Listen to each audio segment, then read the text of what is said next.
ఇక్కడ ప్రశ్న ఏమి ఇచ్చారంటే Mirza Ghalib was a contemporary of which among the following Mughal emperor. So Mirza Ghalib అనమాట. సో మీర్జా గాలిబ్ చాలా మంది వినుంటారు దీని గురించి. సో మీర్జా గాలిబ్ అనే అతను ఏ మొఘల్ చక్రవర్తి యొక్క సమకాలీకుడు అంటే ఏ మొఘల్ చక్రవర్తి యొక్క సమకాలీకుడు అంటే ఏ మొఘల్ చక్రవర్తి యొక్క కాలంలో ఉన్నారని చెప్పేసి అడుగుతున్నారు మీర్జా గాలిబ్. సో మీర్జా గాలిబ్ ఎవరంటే ఫేమస్ ఉర్దూ పోయిట్ అనమాట. అప్పట్లో పర్షియన్ ఉర్దూ పోయిటు. అలానే ఒక మొఘల్ చక్రవర్తి ఆస్థానంలో ఆయన లెటర్ రైటర్గా కూడా ఉన్నారనమాట. అంటే రాజు ఆ చక్రవర్తికి సంబంధించిన సందేశాలు ఇవన్నీ రాయడానికి కూడా ఆయన ఉండేవాడు అనమాట. కాబట్టి ఏ మొఘల్ చక్రవర్తి ఆస్థానంలో ఈయన ఉన్నాడని చెప్పేసి అడుగుతున్నారు. So Alamgir to Muhammad Shah, Bahadur Shah Zafar, Farrukh Siyar. So answer వచ్చేసి మనకి బహదూర్ షా జఫర్ అనమాట. సో బహదూర్ షా జఫర్ వచ్చేసి ఏ కాలంలో ఉన్నాడంటే ఈయన వచ్చేసి మొఘల్ చివరి పాలకుడు అనమాట. మొఘల్ వంశంలో చివరి పాలకుడు. సో మొఘల్ వంశంలో చివరి పాలకుడే ఈ బహదూర్ షా జఫరు.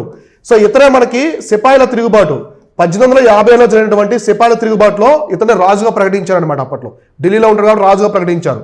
అయితే ఈ మీర్జా గాలిబ్ వచ్చేసి మనకి ఒకటి ఉర్దూ భాష, సో ఉర్దూ భాష, ఇంకోటి వచ్చేసి పర్షియన్ భాష. పర్షియన్ ఈ రెండు భాషల్లో ఫేమస్ పోయిట్ అనమాట. అంటే కవి, ఒకటి కవిగా ఉన్నాడు, ఇంకోటి వచ్చేసి కాలిగ్రాఫిస్ట్ అనమాట. అంటే లెటర్ రైటరు, అంటే రచయితగా కూడా ఉన్నాడు అనమాట, రచయితగా. సో మీర్జా గాలిబ్ యొక్క పాటలు చాలా ఉంటాయి మనకి ఉర్దూ భాషలో, ఉర్దూ పర్షియన్ భాషలో చాలా పాటలు ఉంటాయన్నమాట మీర్జా గాలిబ్కి సంబంధించి. కాబట్టి ఆయన ఫేమస్ రచయిత, లిరిక్ రైటరే కాకుండా అప్పట్లో గేయాలు కూడా చాలా ఉన్నాయన్నమాట ఆయనకి సంబంధించి. ఆయన బహదూర్ షా జఫర్ యొక్క ఆస్థానంలో ఉండేవాడు. ఈ బహదూర్ షా జఫరు దీని తర్వాత 1857 తర్వాత బహిష్కరించబడ్డాడు భారతదేశం నుంచి. కాబట్టి ఈయన రంగూన్ ప్రాంతానికి వెళ్ళాడు. సో బర్మాలో ఉన్నటువంటి రంగూన్ ప్రాంతానికి వెళ్ళి అక్కడ చనిపోయాడు. ఎవరు? బహదూర్ షా జఫర్ అనమాట. ఈ బహదూర్ షా జఫర్ 2తో మొఘల్ సామ్రాజ్యం అనేది అంతమైపోయింది. సో ఈయన మొఘల్ వంశంలో చివరి పాలకుడు అనమాట. ఎప్పుడో బాబర్ కాలంలో మనకి 1526లో మొదలైంది మొఘల్స్ గురించి బాబర్ కాలంలో. సో కాబట్టి 1858కి 57కి కంప్లీట్ అయిపోయింది అనమాట. సో అర్థమైందా? ఇలా ప్రతి అంశాన్ని కూడా క్లారిటీగా చూసుకోవాలి. హిస్టరీ కావచ్చు, ఏ సబ్జెక్ట్ అయినా సరే. మనం గ్రూప్ 1 గ్రూప్ 2కి టెస్ట్ సిరీస్ కండక్ట్ చేస్తాం. టెస్ట్ సిరీస్లో చాలా లాజిక్గా ఉంటాయి, ఇలా ఉండవు ప్రశ్నలు, ఇంకా లాజిక్గా ఉంటాయి, ట్రిక్కీగా ఉంటాయి, మీకు బాగా తెలుసుంటాయి కానీ ఆన్సర్ చేయలేరనమాట. అటువంటి ట్రిక్కీనెస్, లాజిక్ అనేవి ఇస్తాం అనమాట, లాజిక్స్.